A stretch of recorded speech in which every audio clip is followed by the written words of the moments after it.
What's up, guys? Today we are working on our 2001 Triumph Tiger. Picked this bike up recently, actually traded it for our Kawasaki KX250 and got this in trade. We're doing a whole video, actually a whole series on this thing. Got tons planned for it this winter. But what we need to do today is right after I got it, the speedometer quit working. Did a bunch of research. There is a ton of bad data online. They'll tell you, especially the the AI thing will tell you that it's a Speedo cable and that it's probably kinked or needs to be lubed or whatever. This doesn't have a Speedo cable. This is electronic drive. So the Speedo cable or the Speedo pickup is right down here, and it's this guy right there that runs out. I've got right there. I've got lights on this, so there's a couple extra wires down there that you probably don't have, but it is one of two things. I guess one of three things. It could be the actual speedometer itself, but I don't think so. I think it's the pickup. So this is the actual pickup assembly. That's a Triumph part. This is the ring that turns this. Went ahead and got a new one of those too. This is $20. This one I bought it was $150. I got it out of the UK and then ended up having to pay fees and tariffs, so it was like $260 to get it here. So pretty expensive, but straight from Triumph. I'm pretty happy about that. So we're gonna go ahead and get both of those installed and see if that fixes our speedometer issue. All right, let's get to work.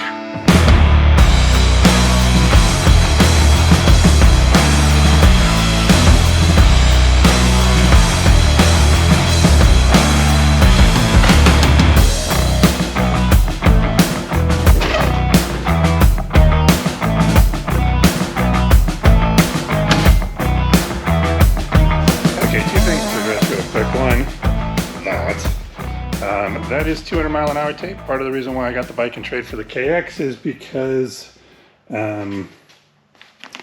right as the guy was selling it, he was trying to put on a center stand and the handlebar, or the grip, came off in his hand.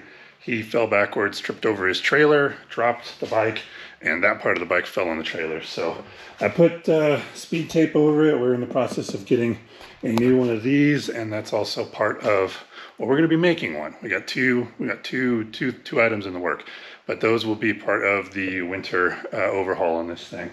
The other thing is getting the front wheel off the ground. You can see we've got it up on its center stand. You can also see that the center stand is not on the ground anymore because it hits that. And so the bike is a little sketch. It'll probably be fine. Okay, on to the project at hand. We're going to go ahead and get this front wheel off of here. On this 2001, that nut is a 22, and the nut on this side is also a 22. As you can see, these nuts are hollow. If you hit this with a hammer like this, it caves in the nut. It's supposed to look like that. So you got to put a socket around it if you're going to hit it. This is removable. You can get it off of the shaft, off the axle, and I am going to put sliders on this one to fix that. So, you know, the axle's loose. We got to get the brake caliper and the lights off. Caliper bolts on this one are 11 millimeter.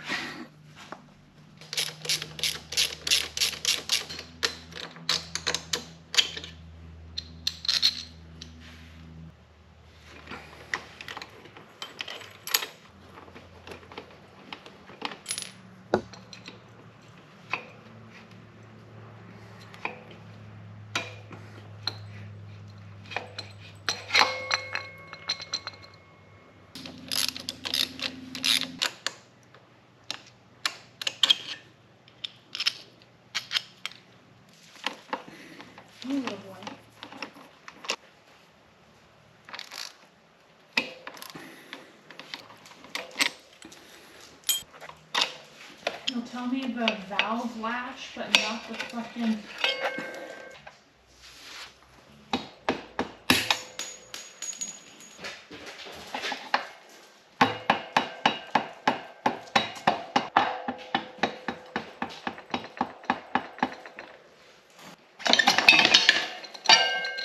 All right, to get the speedometer, this is the speedometer drive assembly that fell out right there. When we pull the tire off, the wire runs all the way up there and goes into our speedometer. So in order to get that off, we have to take this, they call it the cockpit. This needs to come off, and then we'll be able to swap that out. So let's take this off.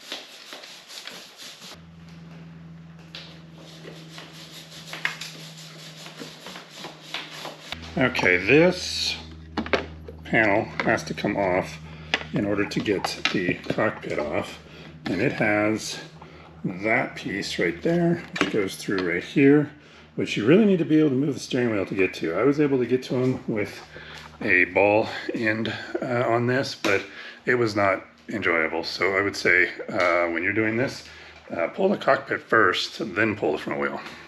Okay, the factory manual says there are 4 bolts holding this on. 1, 2, 3, 4.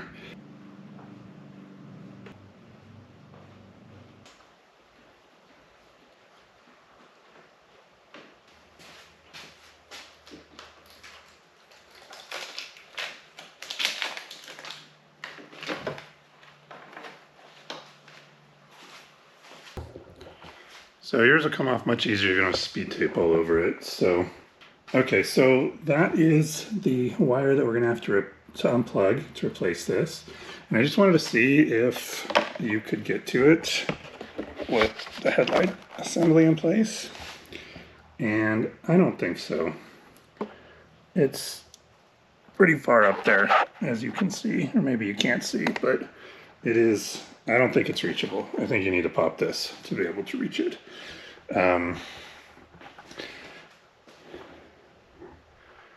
But up to you. Give it a shot if you don't want to pull this. If you do need to pull it, it's really not that hard. Just those 4 bolts comes right off, especially if yours isn't all busted up like mine. Okay, on mine, this is a Torx.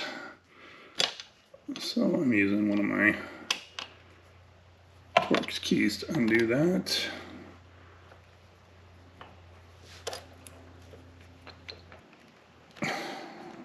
Goodness.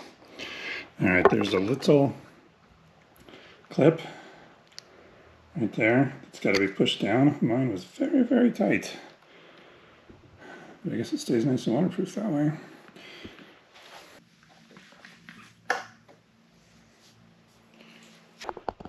On the plus side, looks like somebody's taking pretty good care of it. It's full of grease. On the bad side, if you look very close, I don't know if you guys can see that, that ring is cracked.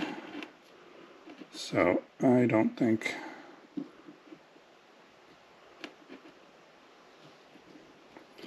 I don't know if that needs to be whole to be able to send its signal, but hopefully it does, and that fixes it. So we'll go ahead and put the new one in, put it back together, and then we'll ride it. If that doesn't work, then the only thing left, you can see that little tone ring, or not tone ring, I don't know if it's tone ring, it's the ring with those little clips in there that turn. Those clips look fine, that ring looks fine, and it's behind that seal. I don't have a replacement of that, so I don't want to pull that and potentially bend that seal and then have a problem with that. So since that looks fine, we'll just save that. But that's one place that your Speedo can be a problem. The Speedo drive that we're replacing, and then of course the Speedo itself. So if it's not the Speedo drive, then it'll be the Speedo, and we'll have to deal with that. All right, time to get the new Speedo drive in. Okay, so here is the old one, here is the new one, and you can see they are different, which scared me at first, but it's just this bushing here, so that just slides right out. So we'll put that in there, and that is good to go. So we'll put a little bit of grease in there, and then this is ready to go. The bike seems to be in pretty good maintenance shape. So I'm assuming that that grease that was on the old one is supposed to be there, but I wanted to look it up just to make sure. So you can see in our factory Triumph manual there that number 2, slightly smear the sleeve surface with grease and located in the right hand side of the hub. So we'll go ahead and do that as we're putting the assembly back together. And you got to fit this so that the little ears line up. You can see the little cutouts on there line up with the ears on this. Now we're not replacing, I think I already told you guys we're not replacing it because I don't have that seal. So this one looks fine. So we'll go ahead and fit this in here. All right, and then if you got that in on the ears, then it'll fit flat against the hub there. You can see we got that.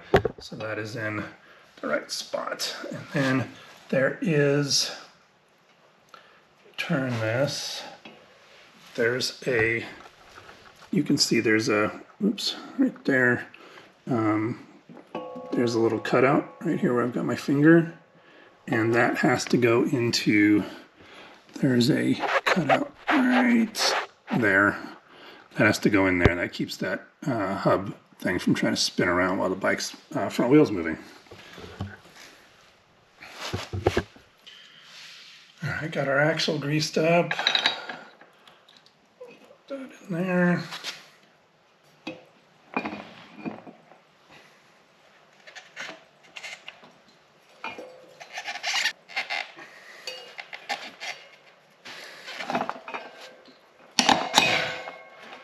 Whew. That is not easy. All right. All right, my little acorn thingy is already all damaged, but go ahead and protect it anyway.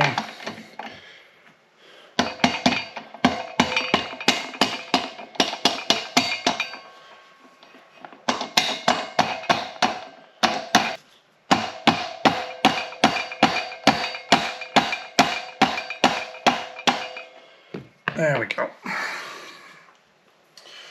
All right, wipe off the extra grease. Came off the axle.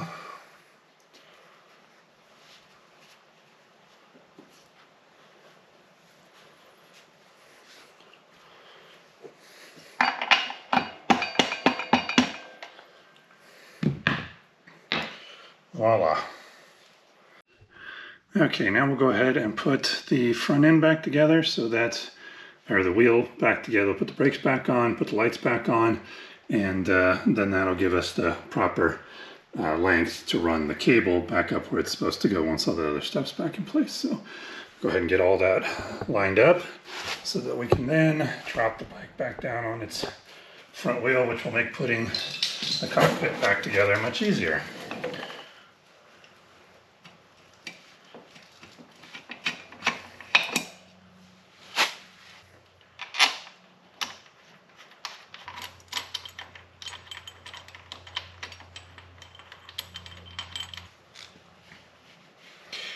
There is a little bracket on the bottom of this brake that has to go into, that wire has to go into. It keeps the wire out of the spinning wheel. So make sure you clip that back in.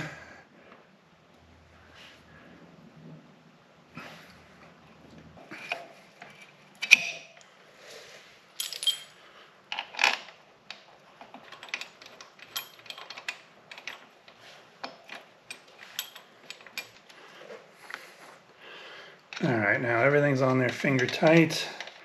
I can't put the lights on until these are tight. So we'll go ahead and get that on there, and then we can get the bike off this front stand because it's super sketchy and I don't like it. So we'll get it off and get it back. We'll get the bike off and we'll get it back on its wheel.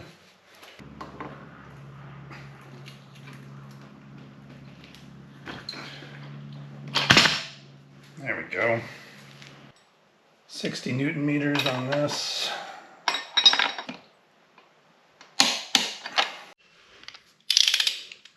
.28 Newton meters on these.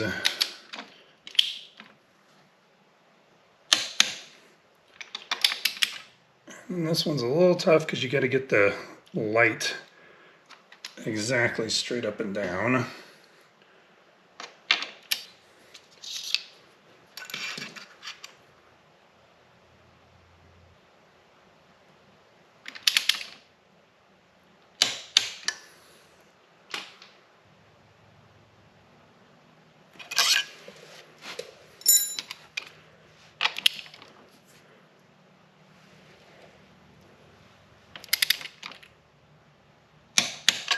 There we go.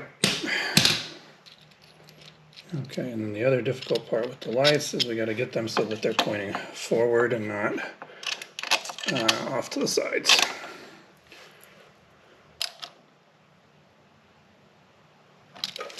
Okay, tried to square that with the brake caliper. I think it came out pretty good.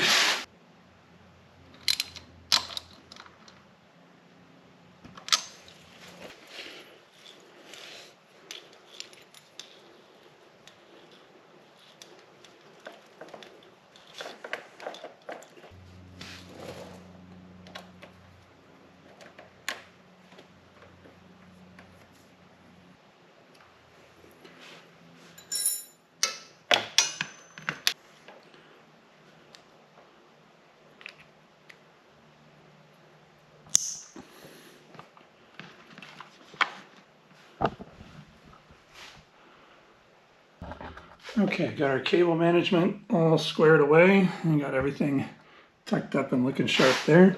So now I'll go ahead and put the front end back on it.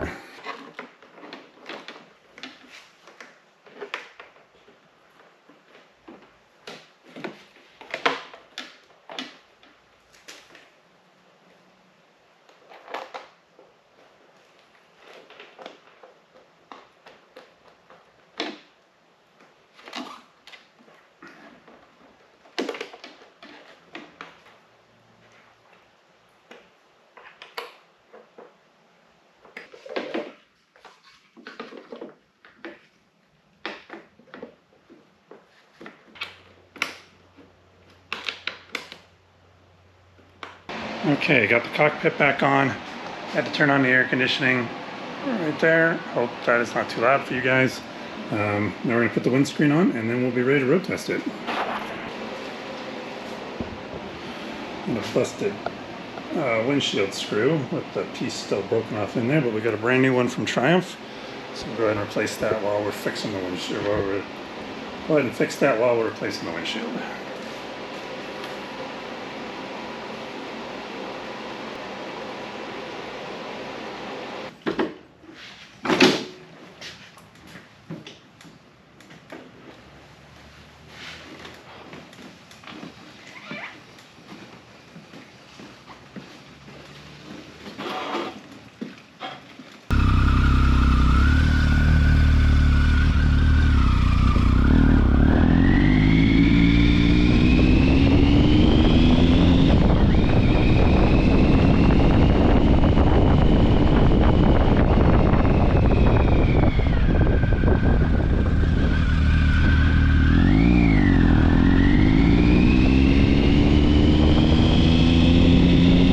Okay, got back from my test run. Speedometer is all fixed, so we did it. That's fantastic. It was in fact that drive gear, so if you look at yours and it's got that little crack in it, then that's a good indicator that it is the problem, because it definitely needs that to work. We did get the speed tape put back on this thing, pending its new front fairing that we're working on getting. And yeah, it's all good to go. So thanks so much for watching. Give it that thumbs up if you find this helpful, and like and subscribe for more. We got some more motorcycle content coming. Working on this Fireblade right here. It's a 1995. Got a video on that CBR coming. A couple other things. All right, guys. Thanks so much. Peace.